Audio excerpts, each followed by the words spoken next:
एक महात्मा कह रहे थे भगवान कृष्ण में और भागवत जी में कितना अंतर है।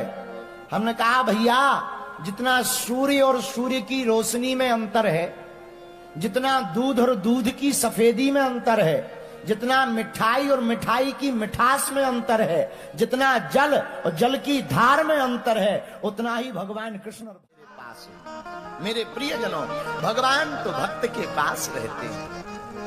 भगवान को खोजने की आवश्यकता नहीं है। क्या नहीं है? भगवान को खोजने की आवश्यकता। कई लोग हमें मिलते हैं, गुरुजी भगवान कहाँ मिलेंगे? ठटरी के बरे, जब तुम्हें अंदर नहीं मिले तो बाहर क्या हलवा मिलेंगे? अरे भगवान अंदर ही है, भगवान को खोजने की आवश्यकता नहीं है, भगवान में खो जाने की आवश्यकता है।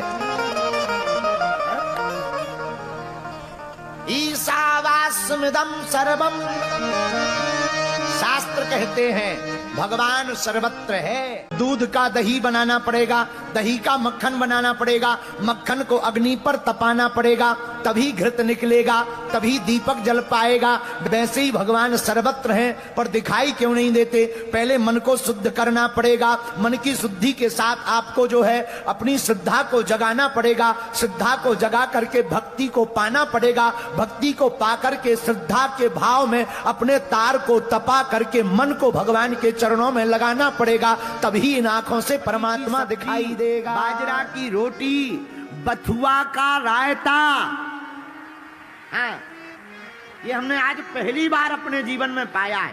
पहली बार, फर्स्ट टाइम।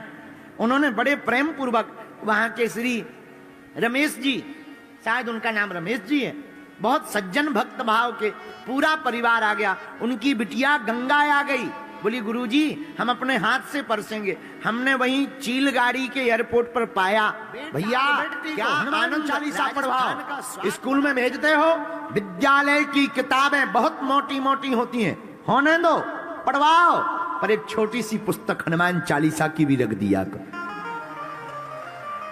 और बच्चे से कह दिया करो कान में, बेटा स्कूल में जब भी इंटरवल हो एक बार हनुमान चालीसा का पाठ कर लेना। तुम्हारी बेटी और तुम्हारा बेटा मुनि शंकर लागे कहन कथा अति सुंदर। सावधान होकर के भगवान की कथा सुनो। कितना सावधान?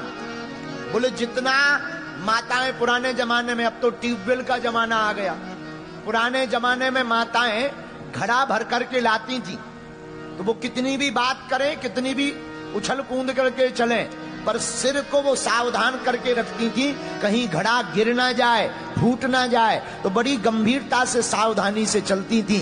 उसी प्रकार कथा सुनने वाले श्रोताओं को भी कथा इतनी सावधानी से सुननी चाहिए कि कथा छूट ना जाए, कहीं कर्म फूट ना जाए। विशेषता है, किसी के घर में आग नहीं लगी। लंका में चाय लगी पर राम राज्य में नहीं लगी।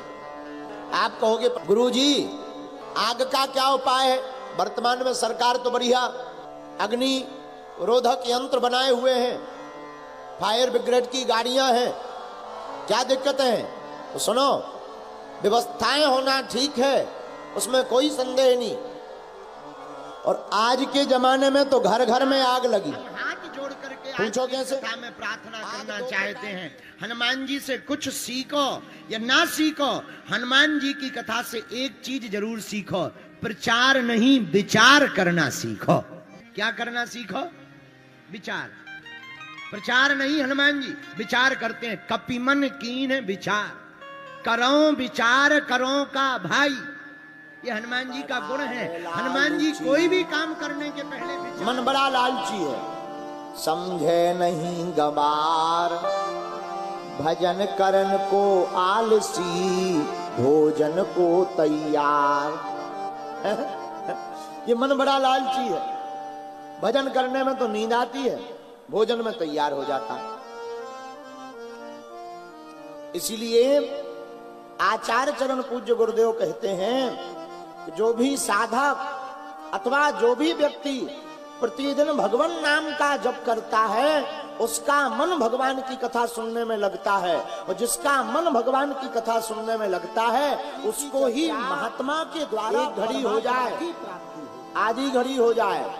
हम तो कहते आधी में से भी आधी 6 मिनट, मात्र 6 मिनट राम जी की चर्चा सुनने को मिल जावे या राम कथा कहने को मिल जावे तो आचार्य चरण श्री गोस्वामी तुलसीदास जी कहते हैं भैया उसके करोड़ जन्मों के पाप नष्ट हो जाते हैं जो भगवान की कथा को आधी घड़ी भी सुनता है। तो यही बताना चाह रहे थे भैया, जो भाग्य में है वो तो मिलना ही है, पर जो भी सनातनी हिंदू हनुमान चालीसा का पाठ करेगा, हनुमान चालीसा पर भरोसा रखेगा, उस सनातनीय वैदिक धर्म मानने वाले व्यक्ति को वह भी प्राप्त होगा जो तुम्हारे भाग्य में नहीं। यहीं पर कथा हो रही है, लाखों लोग बैठे हैं, देखो तीनों पंडाल भरे हुए हैं। सत्संग में लाखों लोग बैठते हैं, लेकिन सत्संग बहुत कम लोगों में बैठता है।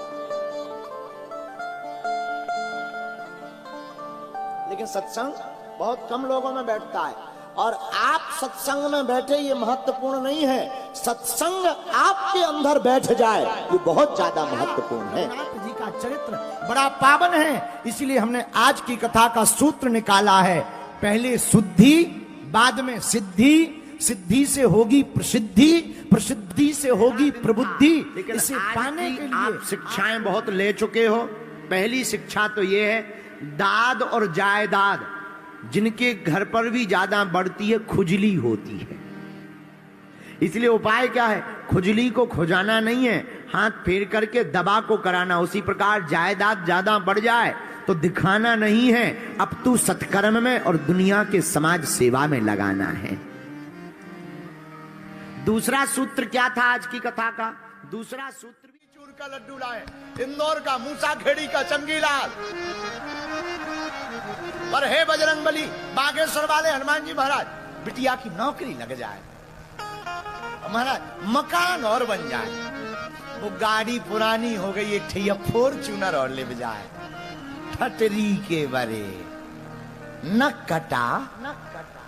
हनुमान जी पगला है कहे कि तुमने 150 रुपया के लड्डू में 5 करोड़ को पांग लो है? कहे हनुमान जी पागल बैठे, पहले ये तो बताओ तुम हनुमान जी को चाहते हो या हनुमान जी से चाहते हो?